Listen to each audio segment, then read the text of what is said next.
علامہ ابن تیمیہ کی شرح العقیدۃ الواسطیہ کی یہ عبارت بڑی غور سے سنیے. ہاں اس کی بھی میں بہت زیادہ تشریح نہیں کر سکوں گا حالانکہ اس کا تقاضا ہے. وہ کہتے ہیں من اصول اہل السنۃ والجماعہ سلامت قلوبہم والسنتہم لاصحاب رسول اللہ صلی اللہ علیہ وسلم، کہ اہل سنت والجماعت کے دین کی بنیادوں میں سے، اصول میں سے یہ ہے، ایک بنیاد یہ ہے کہ ان کی زبانیں اور ان کے دل اصحاب رسول صلی اللہ علیہ وسلم کے تعلق سے پاک، صاف اور واضح ہو. یعنی زبان سے بھی صحابہ کرام کو برا بھلا نہیں کہتے، دل میں بھی ان کے تعلق سے کوئی کینہ، کپٹ اور بغض و عناد نہیں رکھتے. تو ہمارا دل اور ہماری زبان اہل سنت کے اصول میں سے ہے، یہ عقیدے کے اصول میں سے ہے.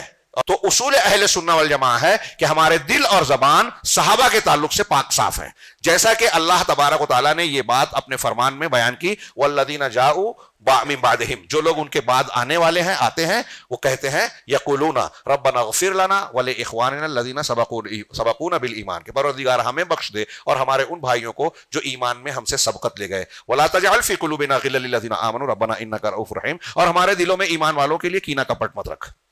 اس آیت کی روشنی میں ہمارا دل ان کے تعلق سے صاف رہتا ہے، غل نہیں ہے، کینہ کپٹ نہیں ہے، ان کے لیے بخشش کی دعا کرتے ہیں. اسی طرح نبی صلی اللہ علیہ وسلم کی اطاعت کی بنیاد پر ہماری زبان اور دل صاف ہوتا ہے. نبی صلی اللہ علیہ وسلم کے اس فرمان کی وجہ سے کہ آپ نے کہا لا تسبوا اصحابی، میرے صحابہ کو گالی نہ دو.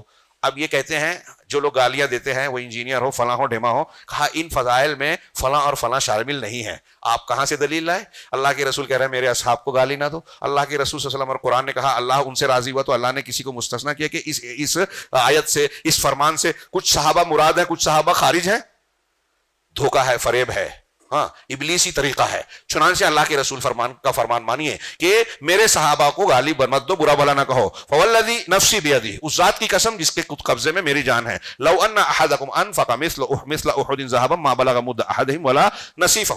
یہ حدیث گزر چکی، میں نے بیان کیا. ويقبلون ما جاء بالکتاب والسنہ والاجماع من فضائلهم ومراتبهم، اور اہل سنت والجماعت صحابہ کرام کے بارے میں قرآن میں، حدیثوں میں اور اجماع سے جو چیزیں آئی ہیں ان کے فضائل اور مراتب، درجات کو بیان کرنے میں، وہ ساری چیزیں قبول کرتے ہیں.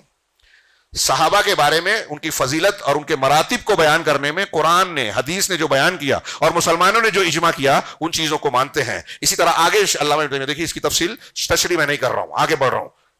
فلاں ابو بکر صدیق کی یہ فضیلت ہے، فلاں کی یہ، تو ساری چیزیں ہم اس کو ویسے ہی مانتے ہیں.